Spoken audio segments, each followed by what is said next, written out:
देखिए 8 नंबर प्रश्न कॉन्ट्रैक्ट में प्रश्न क्या कहता है, देखिए गौर से कि बनर्जी एंड सन्स ने अक्टूबर 2019 में कोलकाता पोल्ट्री वर्क्स के लिए एक 2 मंजिला मकान यानी इमारत बनाने का ठेका लिया है, ठीक है, जिसका मूल्य जो है 19-20 में 2 लाख रुपया अनुमानित की गई, ठीक है। बनर्जी एंड सन्स ने इस पर निम्नलिखित व्यय किए हैं, ठीक है। देखिए सामग्री 35 लाख का है, श्रम 20,000 का है, आनुषांगिक व्यय जो है वो 5,000 रुपया का है। उन्होंने कलकत्ता पोल्ट्री वर्क्स से निम्न किस्तें प्राप्त की। 21 दिसंबर 2019 को 50,000 और 29 फरवरी 2020 को 25,000 रुपया प्राप्त किया है। 20-21 में इस ठेके पर निम्न व्यय किए गए हैं। सामग्री 50,000, श्रम 40,000, आनुषंगिक व्यय 10,000। उन्होंने 4 किस्तें प्राप्त की, ठीक है। अप्रैल में 25,000, 25,000, 25,000, 25,000 यानी 4 बार में प्राप्त किया, ठीक है। 31 मार्च 2021 को ठेका पूर्ण हो गया। अब बात पर ध्यान दीजिए, ठेका तो पूर्ण हुआ मगर 1 साल में पूरा नहीं हुआ, 2 साल में पूरा हुआ। तो पहला साल में आधा अधूरा काम रहा होगा और दूसरे साल में काम पूरा हो गया होगा। तो पहला साल में WIP बनेगा कि नहीं बनेगा, चालू कार्य बनेगा ना, और दूसरे साल में ठेका क्या हो गया, पूर्ण हो गया। तो इसका सवाल जो बनेगा तो 2 साल के लिए बनेगा। तो 2 साल के लिए सवाल में कहता है कि ठेका खाता भी बनाइए और ठेका दाता का भी खाता दिखाइए 2 साल के लिए। तो 2 साल के लिए जब हम बनाएंगे तो देखिए हम ऐसे बीचों बीच लाइन खींच दिए, ये पहले वर्ष के लिए दोनों खाता बनाएंगे और इसमें दूसरे वर्ष के लिए दोनों खाता बनाएंगे। तो जब हमारा पहला वर्ष होगा 19-20 और दूसरा वर्ष होगा 20-21 होगा ना, तो देखिए ये जो हमारा वर्ष होगा फॉर द ईयर 2019-20 इसके लिए, और इसमें बनाएंगे फॉर द ईयर 2020-21, ठीक है। तो पहले साल में जब हम कॉन्ट्रैक्ट अकाउंट बनाएंगे, देखिए पहले साल में जब हम कॉन्ट्रैक्ट अकाउंट बनाएंगे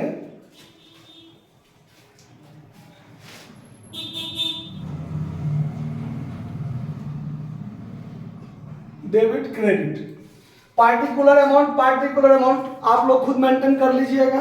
देखिए तो जितना खर्चा हुआ है मटेरियल पर खर्चा हुआ है तो टू मटेरियल 35,000 का, उसके बाद श्रम में है 20,000 रुपया तो टू लेबर 20,000, और आनुषंगिक व्यय तो इंसिडेंटल एक्सपेंस जो है वो 5,000। तो पहले साल में ठेका पर यही दिन खर्चा हुआ है, बाकी और तो कुछ नहीं खर्चा हुआ और ठेका पूर्ण नहीं हुआ, काम आधा अधूरा रह गया।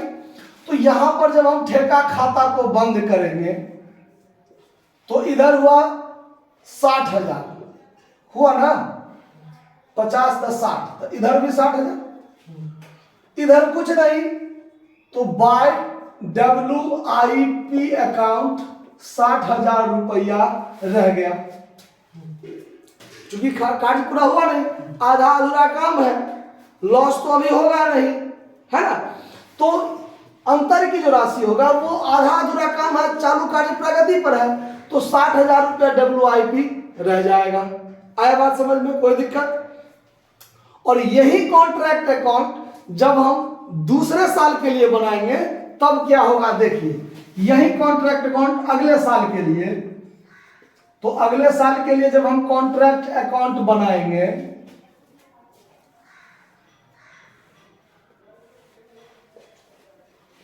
डेबिट क्रेडिट, देखिए ये जो WIP खर्चा है ये दोबारा खर्चा तो नहीं होगा, लेकिन कॉन्ट्रैक्ट इस साल पूरा हो गया तो ये टोटल खर्चा तो दूसरे साल के प्रारंभ में दिखाएंगे ना हम।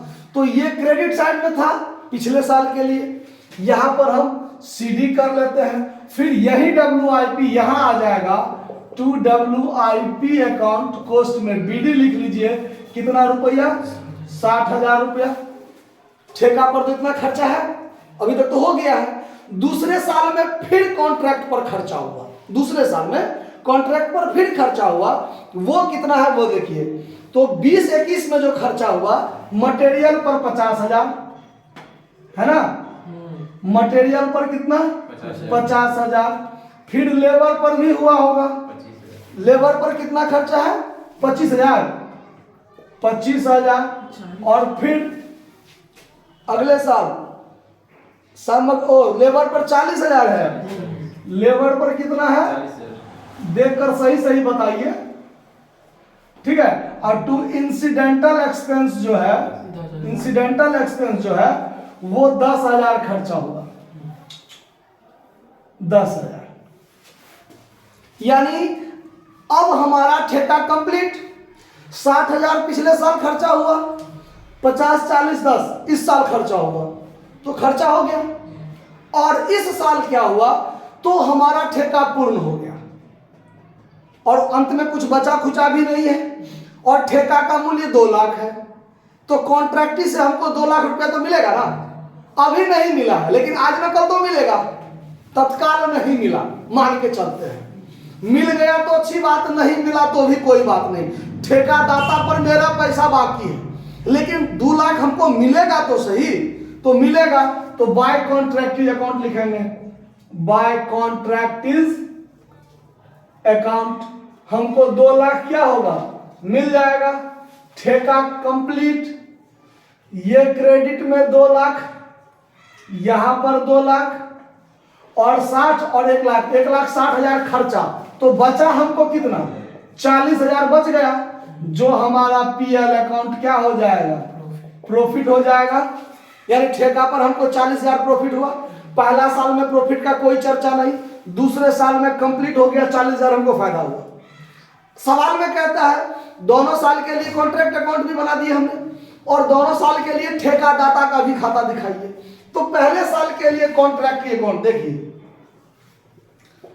कॉन्ट्रैक्टिव अकाउंट पहले साल के लिए, जब पहले साल में हम काम किया तो कॉन्ट्रैक्टिव अकाउंट में वही बात होगा कि जितना हमने ठेकेदाता से रुपया प्राप्त किया। तो जब ठेकेदाता से रुपया प्राप्त करेंगे तो cash account DR to contractive account करेंगे। तो कॉन्ट्रैक्टिव है क्रेडिट में, तो क्रेडिट में बाय कैश लिखेंगे ना कि नहीं लिखेंगे। तो यहां पर लिखेंगे हम लोग बाय कैश अकाउंट। तारीख, चूंकि डेट कॉलम हमने नहीं दिया है तो यहां पर डेट मेंशन है ना सवाल में, 31 दिसंबर 2019 को, ठीक है। तो इसमें हम लोग क्या करते हैं, डेट मेंशन कर देते हैं, डेट मेंशन कर लीजिए। तो 2019 में दिसंबर 31 को बाय कैश अकाउंट 50,000 हमको मिला, और कब मिला है 29 फरवरी 2020 को, 2020 को फरवरी 29 ही है ना, हाँ 25,000। तो बाय कैश अकाउंट 25,000। इस साल में इससे ज्यादा कोई बात नहीं। तो 2020 में मार्च 31 को जब खाता क्लोज होगा तो टू बैलेंस CD कितना हो जाएगा 75,000 होगा ना, क्योंकि ये टोटल 75, ये टोटल 75, इधर घटने वाला कुछ नहीं, तो टू बैलेंस CD होगा 75,000। अब जब हम अगले साल के लिए कॉन्ट्रैक्टिव अकाउंट बनाएंगे तो देखिए कॉन्ट्रैक्टिव अकाउंट, कॉन्ट्रैक्टिव अकाउंट जब हम अगले साल के लिए फॉर द ईयर 2020-21 के लिए बना रहे हैं, तो इसमें क्या होगा डेबिट क्रेडिट। यहां जो टू बैलेंस CD है उसको हम बाय बैलेंस BD करेंगे ना। तो सबसे पहले डेट मेंशन करिए लीजिए, 2020-21 होगा ना, 2020 अप्रैल 1 को बाय बैलेंस BD 75,000। सबसे पहले तो ये आ गया, पिछले साल का बात, अगले साल पहला दिन में। उसके बाद इस साल में हमने 4 बार पैसा प्राप्त किया, सवाल में दिया हुआ है 4 बार। 30 अप्रैल को 25,000, तो देखिए फिर अप्रैल 30 को बाय कैश अकाउंट या बाय बैंक अकाउंट जो लिखिए आप 25,000। फिर प्राप्त किया है जून 30 को फिर बाय कैश अकाउंट फिर 25,000 मिला। फिर क्या तारीख है 30 दिसंबर, 30 सितंबर, फिर कर दीजिए बाय कैश अकाउंट 25,000 और दिसंबर 31 को फिर बाय कैश अकाउंट 25,000 मिल गया ना है। अब यहां पर हमारा क्या हो गया बंद। अब देखिए दूसरे साल में कॉन्ट्रैक्ट अकाउंट में बाय कॉन्ट्रैक्टी 2 लाख, तो कॉन्ट्रैक्ट के क्रेडिट में कॉन्ट्रैक्टी, तो कॉन्ट्रैक्टी के डेबिट में 2 कॉन्ट्रैक्ट होगा कि नहीं होगा। तो ये कब होगा जब खाता क्लोज होगा। जब खाता क्लोज होगा तो 2021 में मार्च 31 को 2 कॉन्ट्रैक्ट अकाउंट, कॉन्ट्रैक्टी में कॉन्ट्रैक्ट होगा और कॉन्ट्रैक्ट में कॉन्ट्रैक्टी। अपना खाता में अपना नाम नहीं होता है, 11वीं से ही हम लोग पढ़ते आए हैं। तो यहां पर हमको 2 लाख रुपया कॉन्ट्रैक्टी से मिलेगा कि नहीं मिलेगा, मिलना चाहिए क्योंकि 2 लाख का काम किया है मैंने। तो लेकिन 2 लाख में उसने हमको दिया कितना 1 लाख और ये 75,000, 1,75,000 ही दिया, यानी उस पर मेरा 25,000 बाकी है। तो बाकी है तो ठीक है, दोनों साइड का 2 लाख बराबर कर दीजिए और मार्च 31, 2021 को बाय बैलेंस क्या कर दीजिए CD, यानी उस पर मेरा 25,000 क्या रह गया बाकी रह गया, जो हमको वो हमको देगा। आज दे कल दे लेकिन वो हमको देगा। समझ में आया बात। तो 2 साल के लिए कॉन्ट्रैक्ट अकाउंट भी खुल गया और 2 साल के लिए कॉन्ट्रैक्टी अकाउंट भी खुल गया। कोई दिक्कत समझ में आ गया ना बात, नोट कर लिया जाए। धन्यवाद।